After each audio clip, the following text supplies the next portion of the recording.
இன்றைக்கி நம்ம பார்க்க போகிறவங்க ரொம்ப முக்கியமானவங்கங்க. திரை உலகத்தில் இவங்க குடும்பம் மாதிரி ஒரு குடும்பத்தை நம்ம பார்க்க முடியாது. யாருன்னு தானே பார்க்குறீங்க? இதோ படத்தில் பார்க்குறீங்களே அவங்க தான். இவங்க ரொம்ப சினிமாலாம் நடிக்கலை.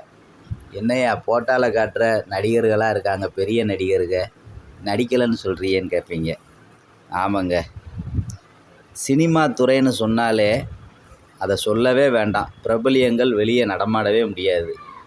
அவங்களுக்கு தனி மனித சுதந்திரம் இருக்குது அப்படிங்கிறது நம்மளும் புரிஞ்சுக்கிட மாட்டோம். அதை கொடுக்கணும் அப்படிங்கிறத நாம் ஒவ்வொருவரும் புரிஞ்சுக்கிடணும். சரிப்பா, யார் சுதந்திரம், யாருக்கு பாதிக்கப்பட்டுருச்சு அதை சொல்லு, முதல்ல நாங்கள் பார்த்துட்டு எங்களுக்கு வேறு வேலை இருக்குது அப்படின்னு நீங்கள் சொல்கிறது எனக்கு புரியுது. இதோ உங்களுக்காக விஷயத்தை வச்சுக்கு வரேன் அப்படின்னு நான் ஆரம்பிக்கிறேன். அதாவதுங்க, சினிமா துறையில் மிகவும் நல்ல அழகான குடும்பம், ஒழுக்கமான குடும்பம், குடும்ப தலைவர் அப்பா பேச்சை தட்டாத குடும்பம் அப்படின்னா கண்டுபிடிச்சிருப்பீங்க. அது நம்ம சிவகுமார், சூர்யா, கார்த்திக் குடும்பம்தான். அவங்க குடும்பத்தில் உள்ள ஆட்கள் சினிமா பக்கம் தலை காட்டாத சிவகுமார் சாரோட பொண்ணு, நடிகர் சூர்யாவின் தங்கச்சி தாங்க அவங்க. பேர் பிருந்தா. அவங்க தாங்க ஒரு பேட்டியில் சொல்லியிருக்காங்க. அவங்க பள்ளி படிக்கும்போது அந்த காலத்தில் நடிகர் சூர்யா அப்போ நடிக்கலையாம். அப்போ தங்கச்சியை ஸ்கூலில் விட போவாராம்.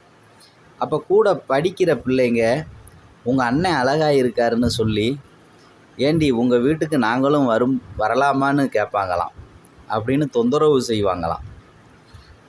அப்போ அப்பா நடிகர் சிவகுமார்னு தெரிஞ்ச உடனே அது இன்னும் ரொம்ப அதிகமாகிருக்கு உங்களுக்கு.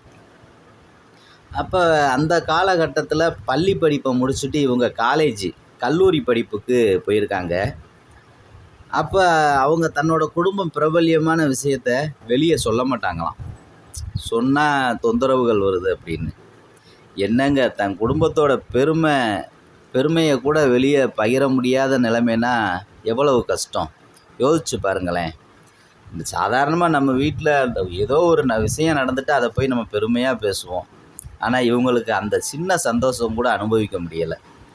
அப்போ பிருந்தா கல்லூரியில் படிக்கும்போது சூர்யா என்ன செஞ்சாருன்னு தெரியுமா?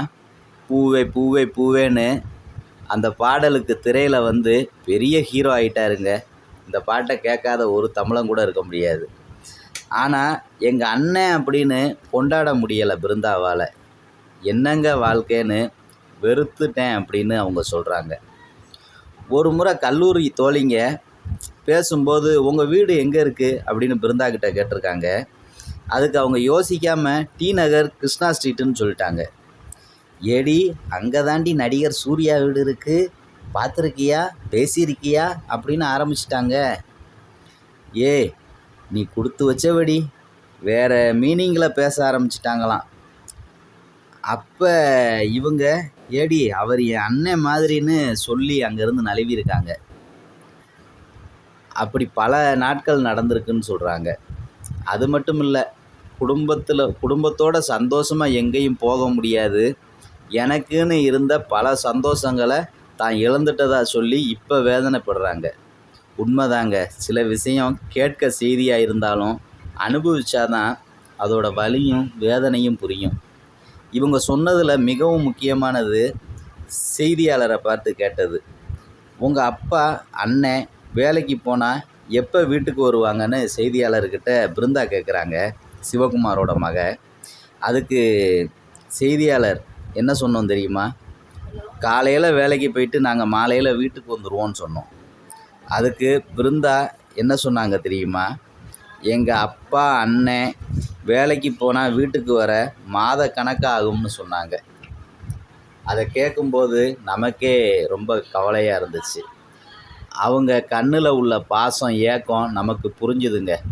இப்போ திருமணம் முடிஞ்சு குழந்தைகளோட சந்தோஷமாக இருக்காங்க. அவங்களோட திருமணத்துக்கு நடிகர் அஜித் குடும்பத்தோடு வந்தது, செல்வி ஜெயலலிதா அம்மா வந்ததை பற்றியெல்லாம் பகிர்ந்துக்கிட்டாங்க. பிரபலியமாகி காசு பணம் சேர்க்கலாம், பாசம், அன்பு, சந்தோஷம் தொலைஞ்சு போயிடும். அது மீண்டும் கிடைக்காதுங்க. அப்படிங்கிற உண்மையை புரிஞ்சுக்கிட்டு நாங்கள் அங்கேருந்து கிளம்புனோம் அடுத்த செய்தியை நோக்கி. நன்றி, வணக்கம்.